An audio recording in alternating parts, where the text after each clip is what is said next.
division. And the judges score the contest 48-47, 48-47, and 49-46 for the winner by unanimous decision, and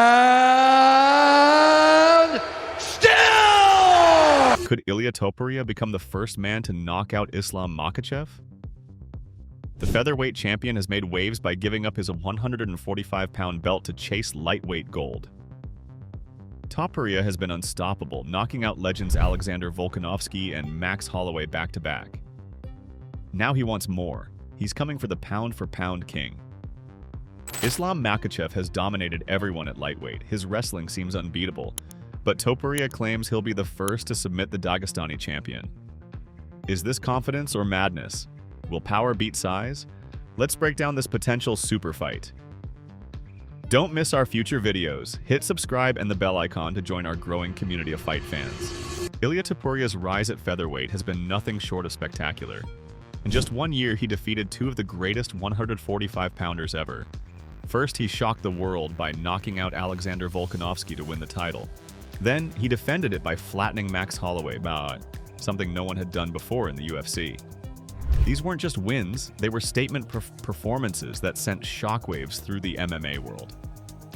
Most champions need multiple defenses to cement their legacy, but Topuria is different. As Daniel Cormier explained, generally when someone says, "My legacy is defined after one title defense," we would laugh at him.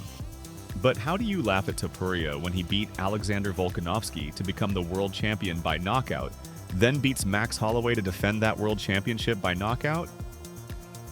He beat the two men considered alongside Jose Aldo as the featherweight GOATs. And he didn't just beat them, he knocked them out cold.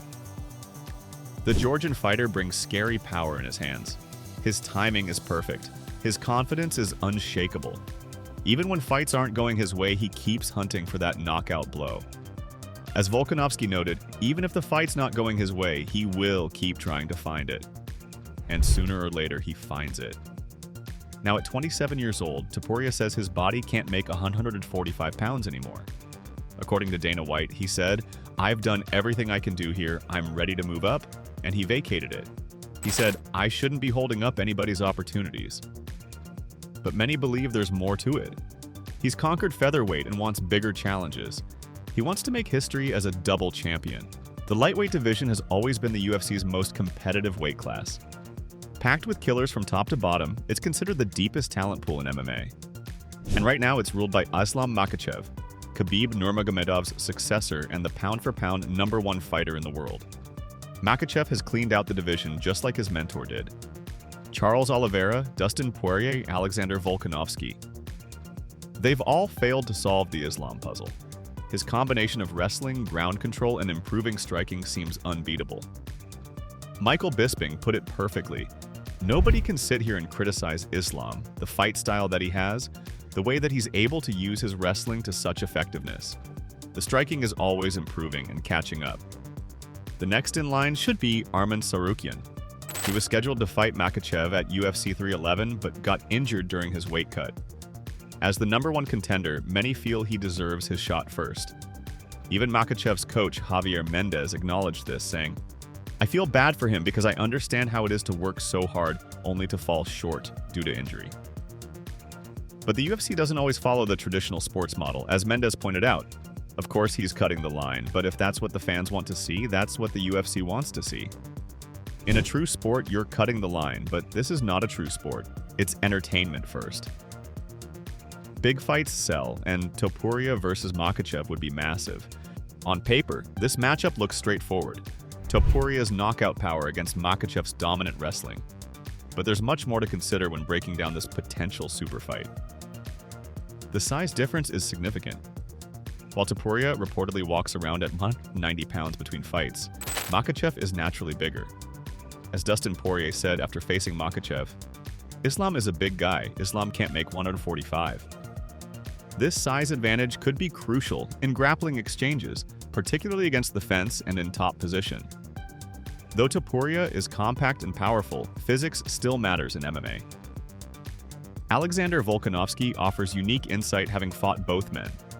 He lost to Topuria by knockout and went the distance twice with Makhachev. If they do fight, who wins? Look, the thing is with Ilia, he is a dangerous fighter and he can catch anyone. You know, if he goes there and he's stoic and he's, you know, even if the fight's not going his way, he will not eventually get it, but he's going to keep trying to find it. You know, them later rounds are going to get harder for him, but, you know, if he was to land, he could definitely knock him out. The early rounds will be most dangerous for Makhachev. Topuria's power is at its peak when he's fresh. As Volkanovski noted, them later rounds are going to get harder for him. This creates a clear round-by-round strategy for both fighters. Topuria needs to press early and find his shot, while Makhachev might aim to weather the storm and drag Topuria into deep waters. The MMA community is divided on Topuria's chances against Makhachev, with experts offering fascinating perspectives based on their unique experiences with both fighters. Michael Bisping, former UFC middleweight champion, believes the bigger guy is always going to win in matchups with similar skill sets. However, he adds, if anyone could make that happen, it's Ilia Topuria. Bisping praises both fighters.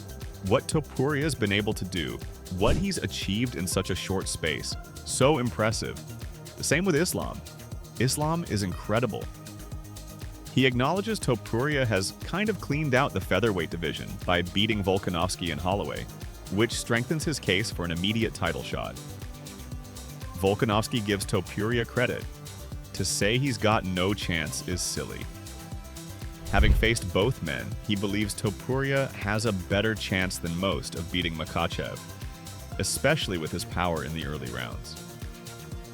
If he was to land, he could definitely knock him out, Volkanovski admits, but he still sees Islam as the favorite. Islam's a pretty safe fighter. I think the scrambling stuff, even if Ilia's takedown defense is solid, those exchanges are going to be better off for Islam. Dustin Poirier, who lost to Makhachev, respects Topuria's move up. It's respectful. It's honorable to vacate the belt to not hold up the division where guys have been working so hard to get their shot. He thinks Topuria deserves an immediate title shot after beating Holloway and Volkanovski.